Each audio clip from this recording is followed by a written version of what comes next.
Hi everyone. In the last video, we have discussed about to be the role of the B.R. Ambedkar.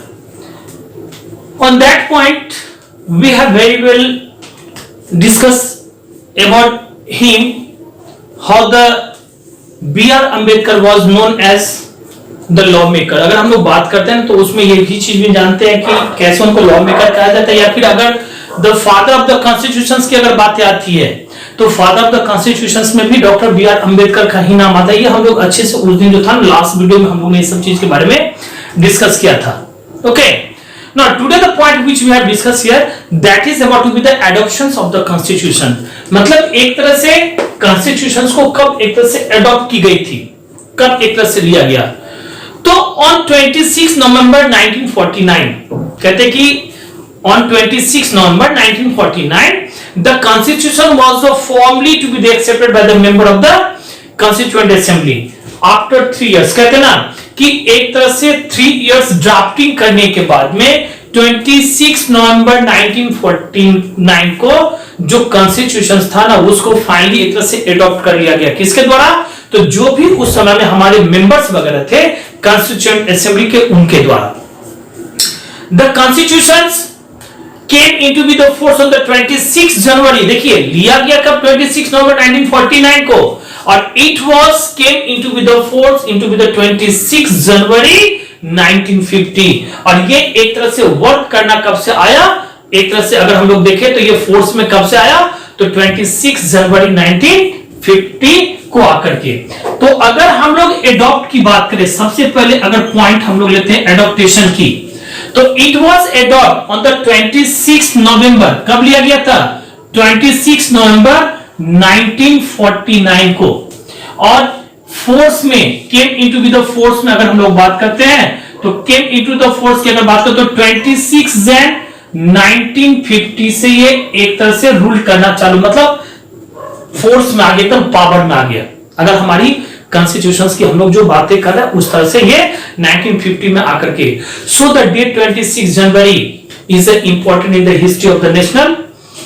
ये कहते हैं कि national movement, अगर हम लोग नेशनल मूवमेंट की बात करते हैं ना तो यही वो 26 जनवरी है जो कि आपका एक तरह से इंपॉर्टेंट डेट बन चुका था, जिस दिन ये फोर्स में आई और जिस दिन इनको एक तरह से एडॉप्ट किया गया था। समझ गए?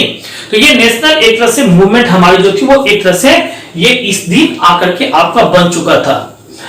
Now we know that the Congress at the Lahore session in the 1929। एक आपका ना उस समय में लाहौर में सेशन हुई थी, Lahore session.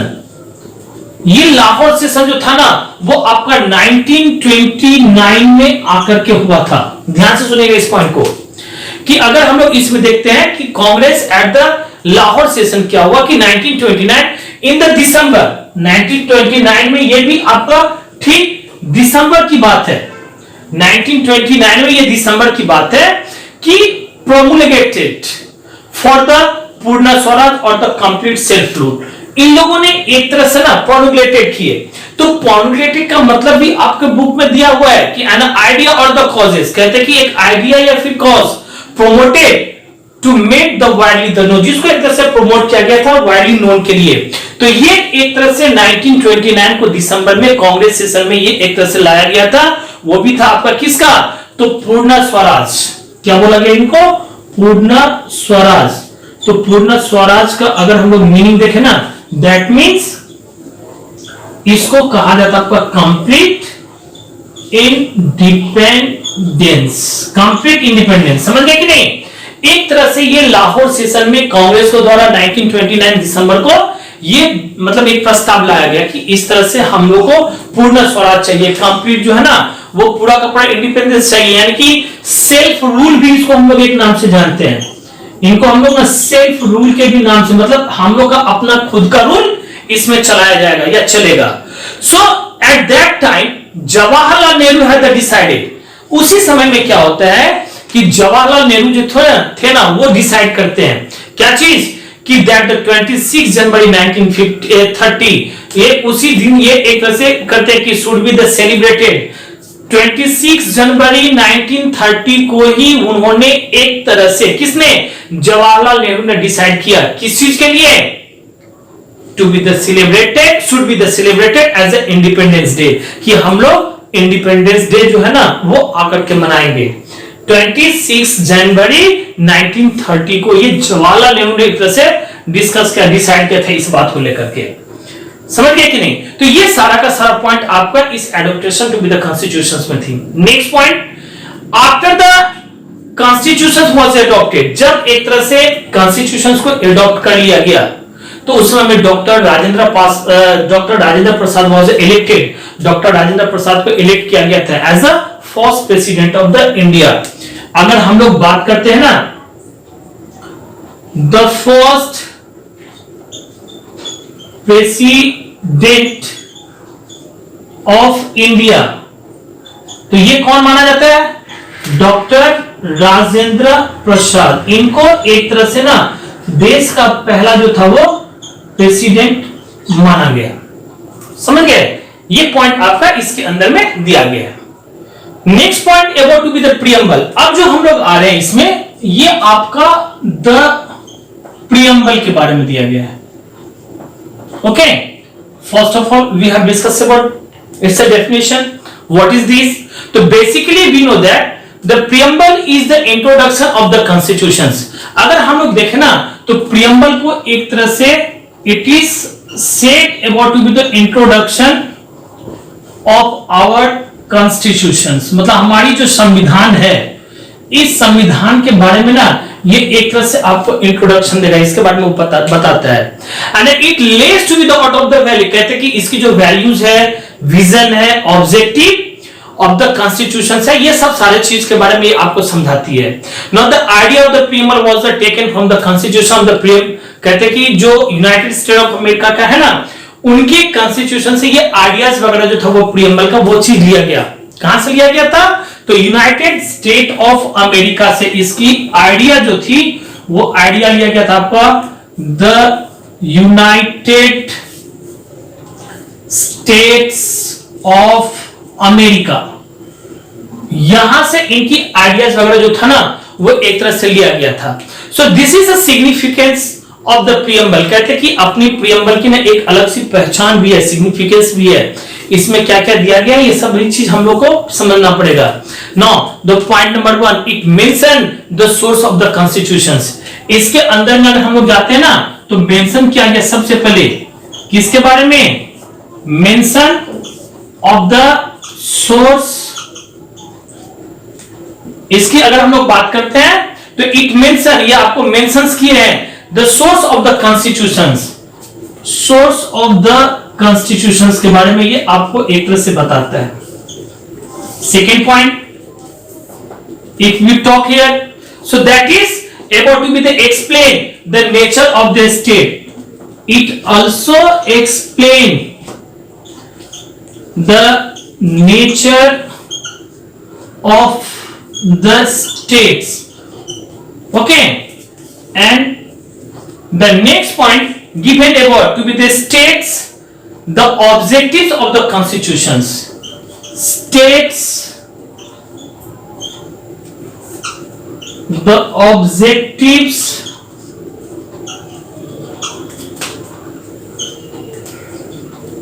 Of the constitutions. ये सब सारे चीज के बारे में आपका ये 3 पॉइंट जो है ना, ये 3 का 3 पॉइंट जो वो आपका ये एक तरह से सिग्निफिकेंस माना गया प्रीएम्बल्स के बारे में। Now next point which we have discussed here about to be the source of the power.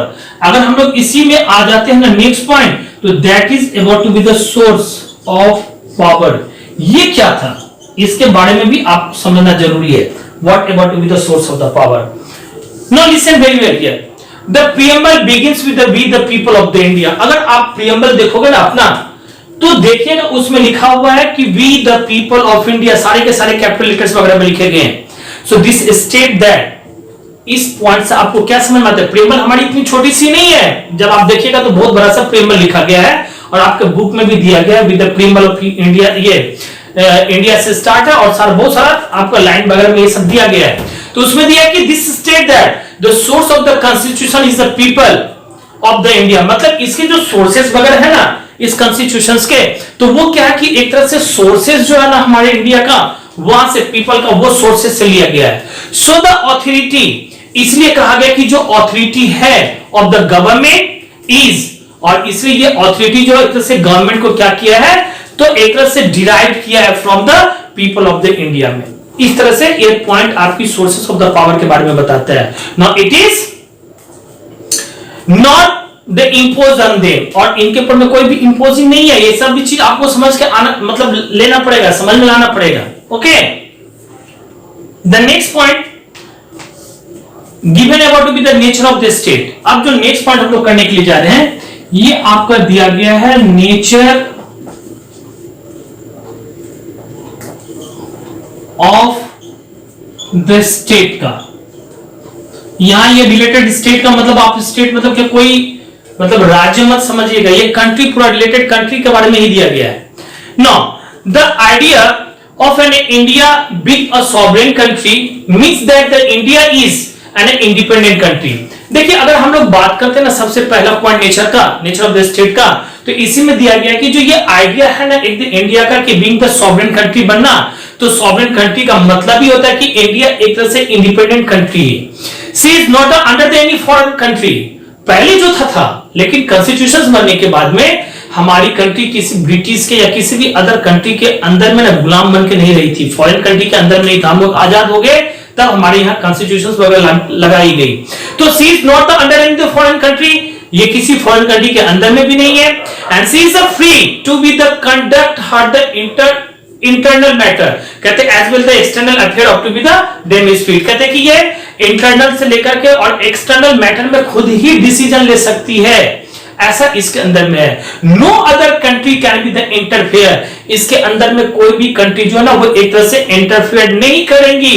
किस बात को लेकर के? In India's internal and the external affair. जब कभी भी मैटर की बात होगी इंटरनल और एक्सटर्नल की, तो कोई भी अदर कंट्री अपने कंट्री के अंदर में इस तरह से वो मतलब अपना पावर दिखाने का या फिर कुछ इंटर करने का, इंटरफेयर करने का, वो सब इसमें पॉइंट नहीं हो सकता। मतलब हमारे पास में उतनी शक्ति खुद है कि हम अपना डिसीजन एक्सटर्नल का, इंटरनल का जो भी होगा वो हम लोग ले सकते हैं।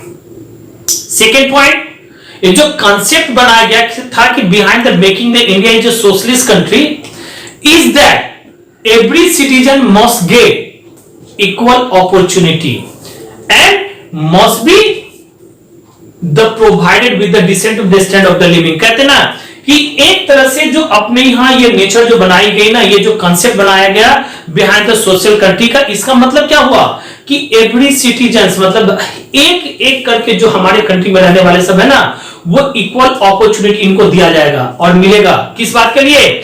तो must be provided with the decent standard of the living, मतलब उनको रहने के लिए, जिंदा रहने के लिए जो भी स्टैंडर्ड होना चाहिए ना, वो सारा का सारा चीज वो प्रोवाइड की जाएगी।